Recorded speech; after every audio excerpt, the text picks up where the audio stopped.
మర్రి చెట్టు అంటే చాలామందికి ఒక భయం. ఏంటి అని అంటే అదొక దయ్యం చెట్టు అని చెప్పేసి పిలుస్తారు. కానీ అస్సలు కాదు. మర్రి చెట్టులో మనకి దక్షిణామూర్తి ఉంటాడు, శివరూపం ఉంటుందండి. అందుకని చెప్పి ఎవరూ భయపడాల్సిన పనే లేదు. కానీ ఇప్పటికీ నాకు తెలిసిన వరకైతే అందరూ భయపడుతూనే చెప్తూ ఉంటారు. వాళ్ళ మాటల ప్రకారమే నేను చెప్తున్నా అనమాట. అయితే మర్రి చెట్టుకి మనం ఇంకొక పేరు కూడా ఉందండి, వటావృక్షం అని చెప్పి. అయితే మర్రి చెట్టు వేర్లు ఉంటాయి కదా, ఆ వేర్లు మనకి ఎలా అంటే దక్షిణామూర్తి ఉంటాడండి.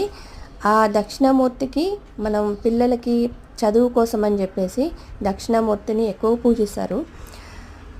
ఆ వేర్లు ఉంటాయి కదా, ఆ వేర్లను తీసుకొచ్చి మనం పిల్లల మెడలో వేసిన, ఇంటికి కట్టుకున్న, మనకి ఇంటి దృష్టి దోషం అనేది ఉండదు, పిల్లలకి చదువు బాగా వస్తుంది. వీలైతే మీరు ట్రై చేయండి.